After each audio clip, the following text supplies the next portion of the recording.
This episode of Give 'em the Bird podcast is brought to you by my online group coaching program, GTB Academy. If you're ready to break away from weight-centric wellness, reconnect with your body, make peace with food, and find movement you enjoy, learn more at gtbcoaching.com/GTB Academy. That's gtbcoaching.com/GTB Academy.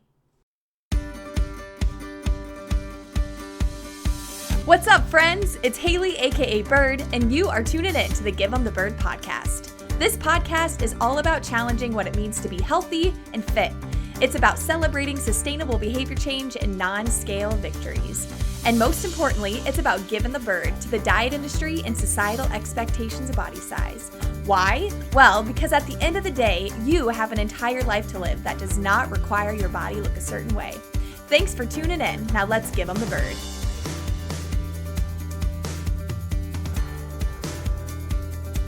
Hello, my friends, and welcome back to Give 'em the Bird podcast. My name is Haley, aka Bird. I'm a weight-neutral health coach and certified intuitive eating counselor. And on today's episode, I'm going to be chatting about something that came up in a client session recently. And my client had a bit of an aha moment when we dove into this topic, and it was really cool to see. So I wanted to share it with you all in the event that it can be supportive for you. So today's topic is going to be about self-comparison.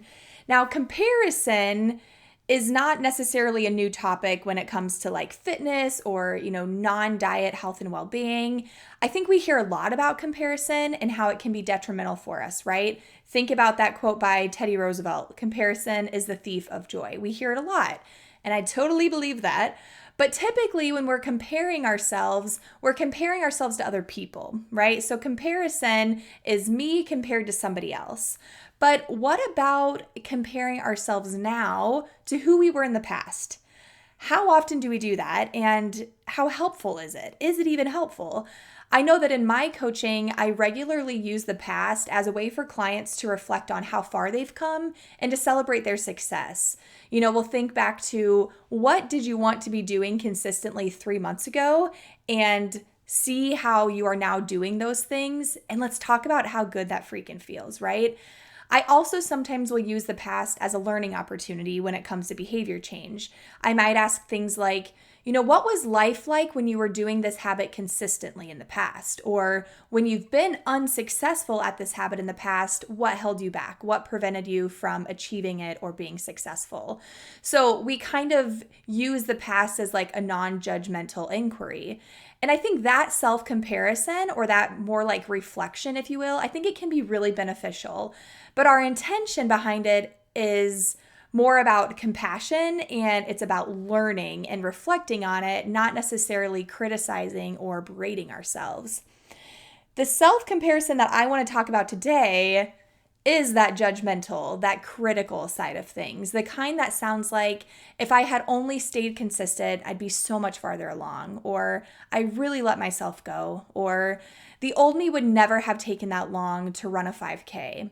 That kind of self-comparison, I don't think that it's helpful, and it's really not kind. So to give you some context, the client that I had this discussion around self-comparison with has been trying to get back into exercise after having taken some time off as part of eating disorder recovery.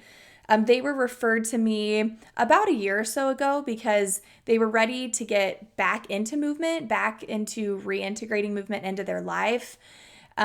But they had taken some time off because exercise was a big part of their eating disorder. And so they had taken a significant step back from it. And I want to be clear that that doesn't always have to be the case. We don't always have to cease exercise with eating disorder recovery.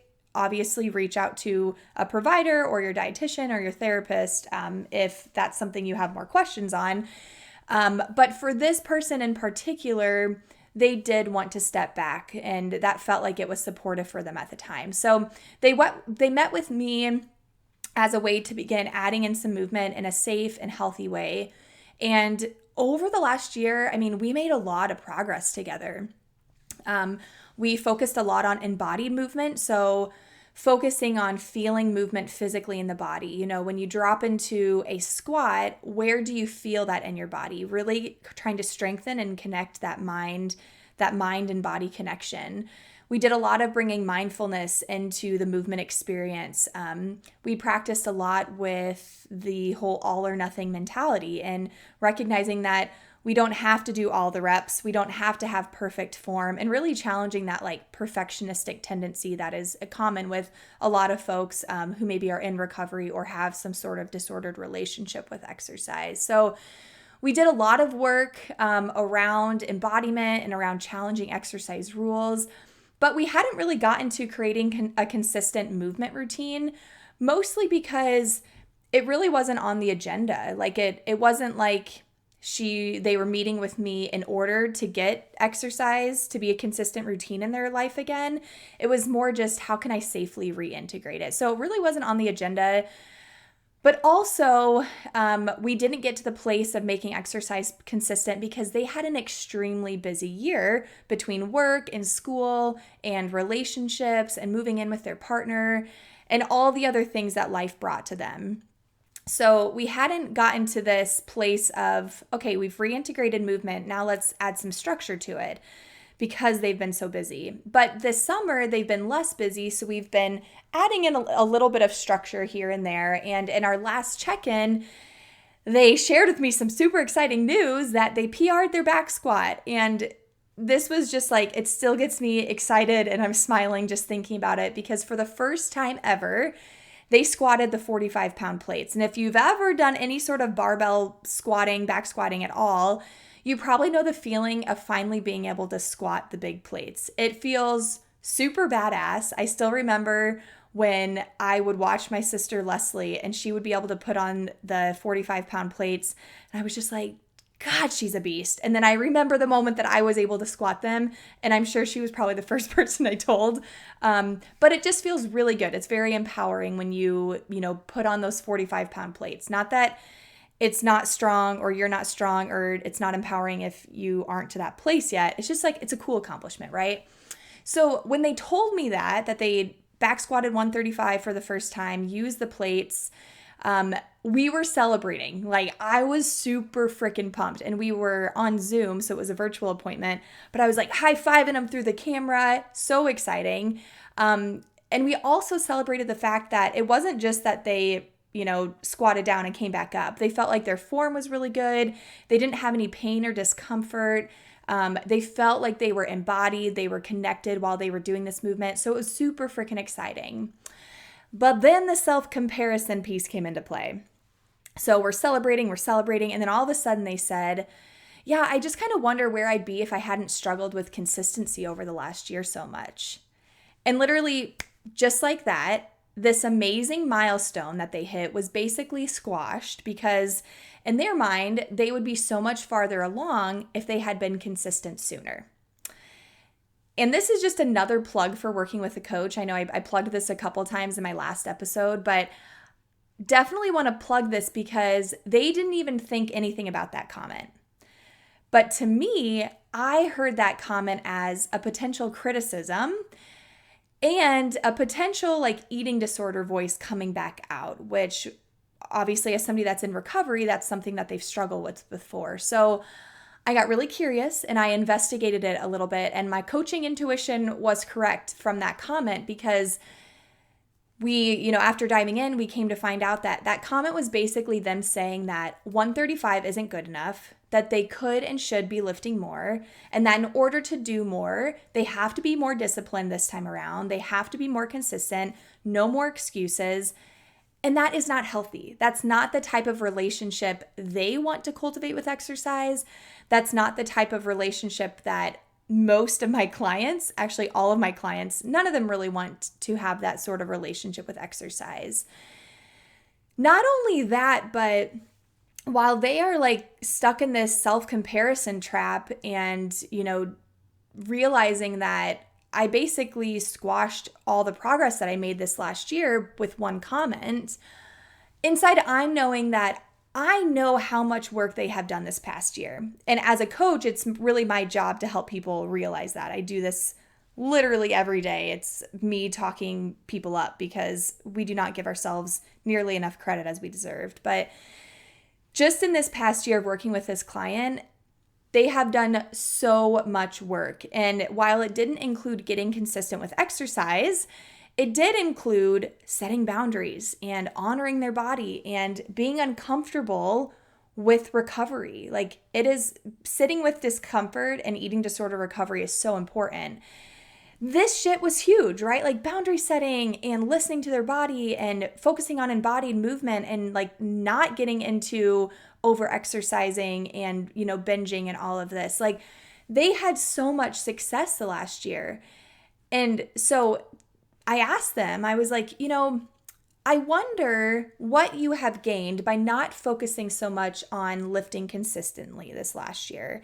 And I have to say that I freaking love this client because they're one that they're comfortable sitting in silence, whether we're in person or we're on Zoom. They will sit in silence and they'll actually think about their response before they start saying it, which is the opposite of me.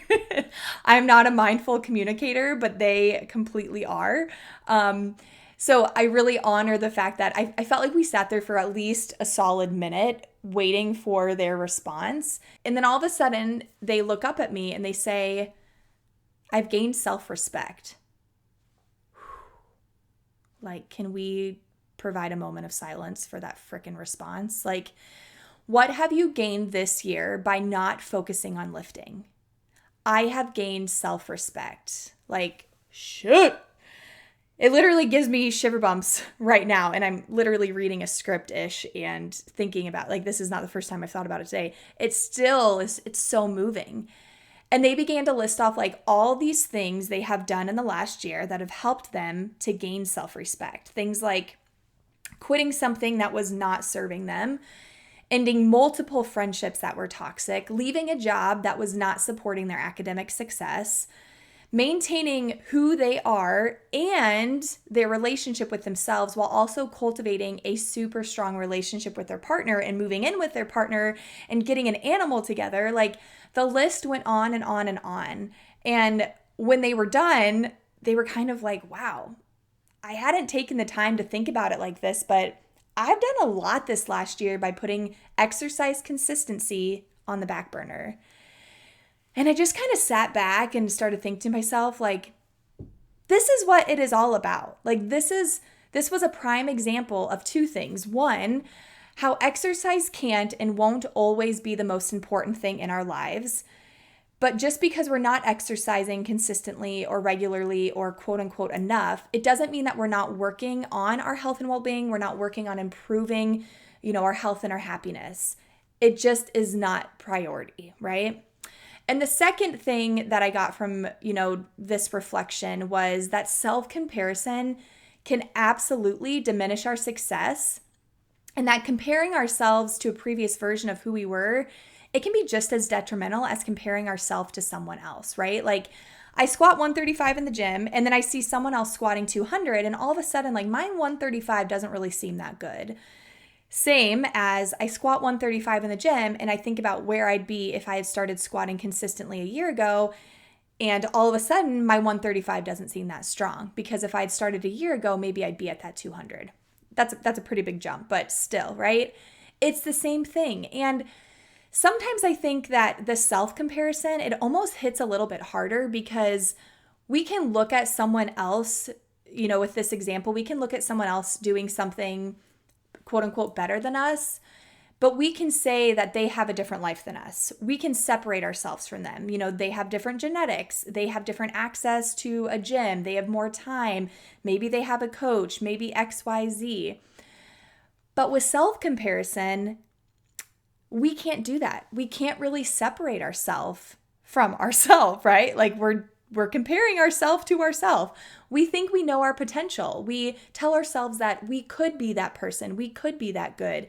It kind of reminds me of, like, if your partner leaves you for someone else, it would literally make me feel better if Tyler left me for another man than another woman, because I'm very different from a man. Clearly, he can offer him something different than what I, as a woman, as a female, can, right? Like, it's a lot harder. It would be a lot harder for me to compare myself to a man than compare myself if he left me for another woman. But it just made me realize, like, self-comparison can almost be tougher, more detrimental, and I think harder to break away from. And so my point with sharing this story and this kind of client, I want to say success moment and kind of aha moment, is to remind you that when you notice that you are comparing yourself to a previous version of who you were, again, that could sound like, oh my gosh, a year ago, I never would be doing this, or I really let myself go, or I could never imagine myself running as slow as I'm running. When you notice those thoughts popping up, one, high five yourself, because noticing and becoming aware is key. Number two, name the fact that is separate from you. Like that voice, again, I mentioned it with this particular client, is kind of, we call it like their eating disorder voice.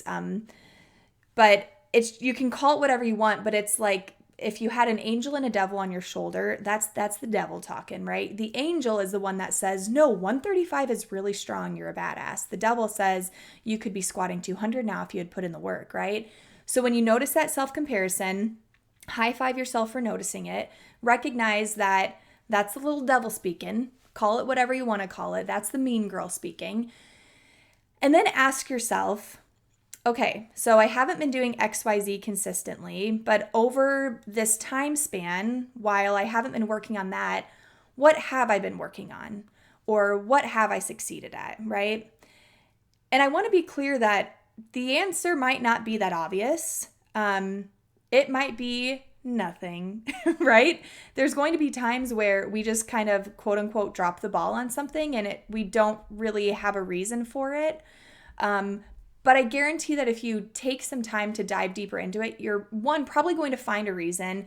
But even if you don't, it's okay, right? It is okay regardless. But I think sometimes asking ourselves that question of, okay, over this time span, while I haven't been doing this habit, what have I been doing? Or while I haven't succeeded at that, right? Like even though I haven't started my own podcast, what have I done in this last year that has been a step forward, right? Because we do want to be progressing. We want to be improving as people, but we might not always be improving in the way that we think we need to be improving, right? We might not realize that for this client, self-respect and building that self-respect was needed in order for them to begin adding in structure, in order for them to be able to squat 135, right? Like if they hadn't done all of that work, they may not have been able to get there. But I think sometimes we have this idea in our mind of we don't think about all the other work that we have to do in order to get us to where we need to be. And so when you're having that moment, notice it, notice the comparison, the self-criticism, self-comparison coming up. Name it, recognize that it's the devil talking. It ain't the good shoulder talking. Ask yourself, what have I achieved or what have I been working on in this time span that I haven't been doing XYZ? And just notice what comes up for you.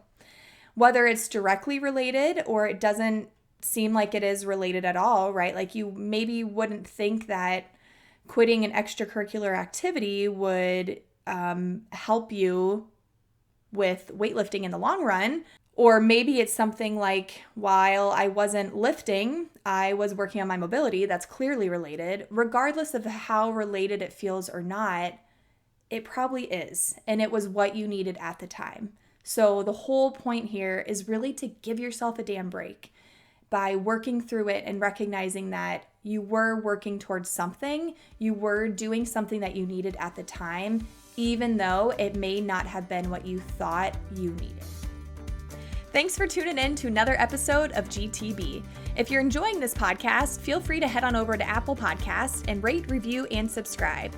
You can also share this podcast on Instagram and tag me at Give 'em the Bird Podcast. I will see you back here next week for another episode, but in the meantime, go give 'em the bird.